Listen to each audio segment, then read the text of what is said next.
মাত্র 1 কাপ আটা দিয়ে কোনো রকম তেল ছাড়াই একদম হেলদি রেসিপি।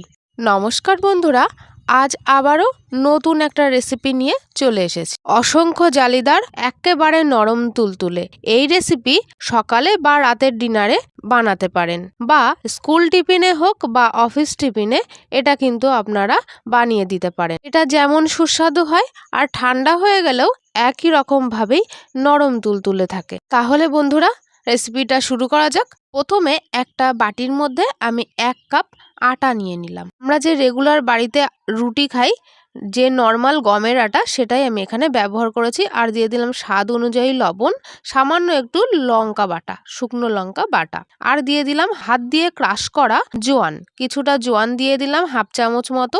কারো যদি জোয়ানের ফ্লেভার পছন্দ না হয় তাহলে কিন্তু এটা স্কিপ করা যেতেই পারে। শুকনো উপকরণগুলো একটু মিলিয়ে নেওয়ার পর দিয়ে দিলাম রুম টেম্পারেচারে থাকা জল। আমি এখানে যেই কাপ মেপে আটা নিয়েছি সেই কাপ মেপেই আমি এখানে জল নিয়েছি। এখন অল্প অল্প করে জল দিয়ে একটা সুন্দর স্মুথ ব্যাটার আমি বানিয়ে নেব। একবারে জলটা দেওয়া যাবে না, তাহলে যতটা ঘনত্বের আমাদের ব্যাটারটা প্রয়োজন তার থেকে বেশি পাতলা হয়ে যেতে পারে। সেই জন্য এরকম অল্প অল্প করে জল দিয়ে আমি একটা ব্যাটার তৈরি করে নিচ্ছি। কতটা ঘনত্বের ব্যাটারটা রাখতে হবে সেটাও কিন্তু আমি দেখিয়ে দিচ্ছি। এখানে ব্যাটারটা রেডি হয়ে গেছে, আর কতটা ঘনত্বের হবে সেটা কিন্তু একবার আমি অবশ্যই দেখিয়ে দেব। আপনারা দেখলে অবশ্যই বুঝতে পারবেন। আর এতটা ঘনত্বেরই এই ব্যাটারটা বানাতে হবে, না হলে এই রেসিপিটা খুব সুন্দরভাবে রেডি করা যাবে না। 1 কাপ আটার জন্য এরকম ব্যাটার বানাতে আমার এই কাপেরই 1.5 কাপ জল লেগেছে। এখন ব্যাটারটা আমি রেস্টে রেখে দেব 15 মিনিটের জন্য। ততক্ষণে গ্যাসের কাছে চলে এসেছি, একটা কড়াই বসিয়ে দিয়েছি, তাতে হাফ চামচ মতো সর্ষের তেল দিয়ে দিয়েছি।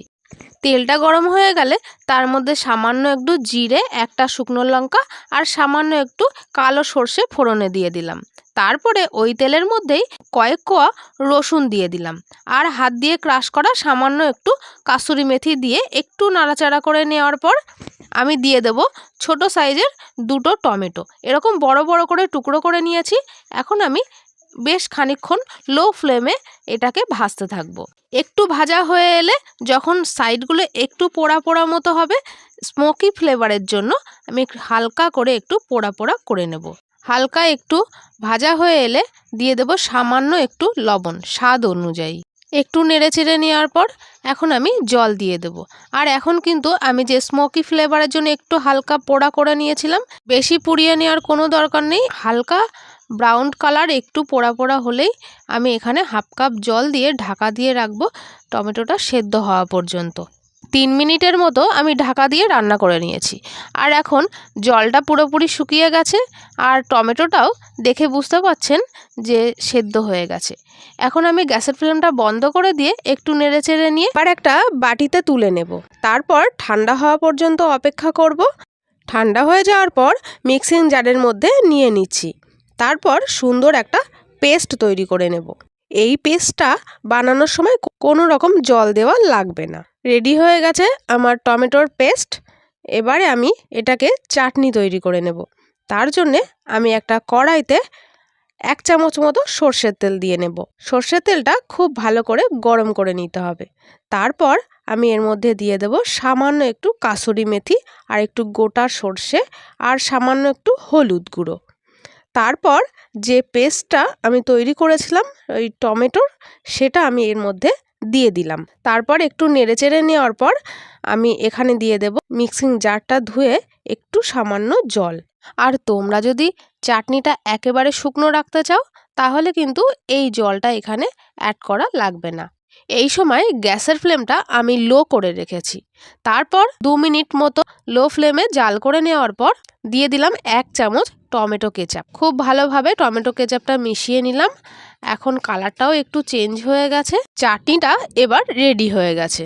আমি এখন গ্যাসের ফ্লেমটা বন্ধ করে দেব। এবার আগে থেকে যে ব্যাটারটা রেডি করে রেখেছিলাম সেই ব্যাটারটা আবারও একটু হালকা হাতে চামচের সাহায্যে নেড়ে চেড়ে মিশিয়ে নিচ্ছি।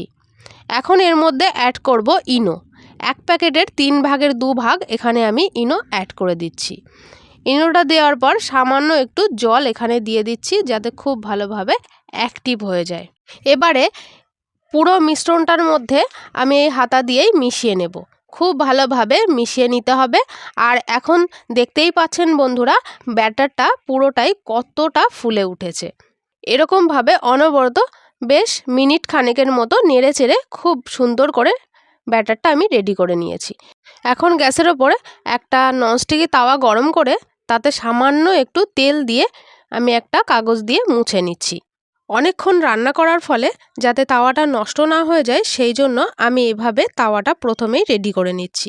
তেলটা মুছে নেওয়ার পরে সামান্য একটু জল দিয়ে মুছে নিচ্ছি জলটাও। এখন তাওয়ার মধ্যে দেখো বন্ধুরা, কোনো রকম জল বা তেল নেই। এখন 1 চামচ ব্যাটার দিয়ে গ্যাসের ফ্লেমটা আমি হাইতে করে দেবো। 2-3 সেকেন্ডের মতো হাইতে রেখে আবারও লো করে দেব গ্যাসের ফ্লেমটা। এই নাস্তাটা বানানোর জন্য বেশি সময়েরও প্রয়োজন হয় না, খুব তাড়াতাড়ি একটা খুব তাড়াতাড়ি রেডি হয়ে যায়। 1 মিনিটের মতো সময় হলেই একটা রেডি হয়ে যায়। আর দেখো বন্ধুরা, কত সুন্দর জালিদার একটা নাস্তা রেডি হয়ে গেল। কথা বলতে বলতেই ওপরের সাইডটা একেবারেই শুকনো হয়ে গেছে। এই সময়ে আমার এই নাস্তাটা রেডি হয়ে গেছে বুঝে নিতে হবে। আর কতটা জালিদার হয়েছে দেখে নাও, কতটা সুন্দর জালিদার হয়েছে। আর তুলতে কিন্তু কোনো সমস্যা নেই, একেবারে তাওয়া থেকে খুব সুন্দরভাবে উঠে যাচ্ছে। আর দেখো বন্ধুরা, কোনো রকম কিন্তু তেলের ব্যবহার এখানে করা হয়নি। আমি এভাবেই পরপর একটা করে নাস্তা একই রকম প্রসেসেই রেডি করে নিচ্ছি। আর বন্ধুরা, প্রত্যেকটা নাস্তা কিন্তু একেবারে সফট আর অসংখ্য জালিযুক্ত তৈরি হবে। তাহলে আজকের রেসিপিটা তোমাদের কাছে কেমন লাগছে অবশ্যই কিন্তু কমেন্ট করে জানাতে ভুলো না। আমার এই রেসিপিটা ফলো করে তোমরা যদি এই নাস্তাটা একবার তৈরি করে দেখো, 100% তোমাদের নাস্তাগুলো এই রকমই তৈরি হবে। প্রত্যেকটা আমি একই রকমভাবেই রেডি করে নিয়েছি। আর কতটা নরম তুলতুলে হয়েছে আর প্রত্যেকটা কতটা জালিদার হয়েছে একবার দেখে নাও বন্ধুরা। কোনো রকম তেল ছাড়াই হেলদি অ্যান্ড টেস্টি ব্রেকফাস্ট বা ডিনার রেসিপি কিন্তু একদমই রেডি হয়ে গেছে। এখন শুধু গরমা গরম চাটনির সঙ্গে সার্ভ করার পালা। আর আমি এখানে একটা প্লেটে সাজিয়েও নিয়েছি।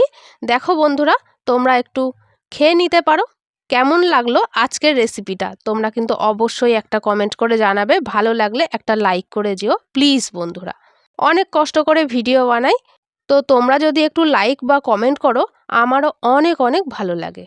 তাহলে আজকের ভিডিওটা এই পর্যন্ত। সবাই ভালো থেকো, সুস্থ থেকো। ধন্যবাদ বন্ধুরা।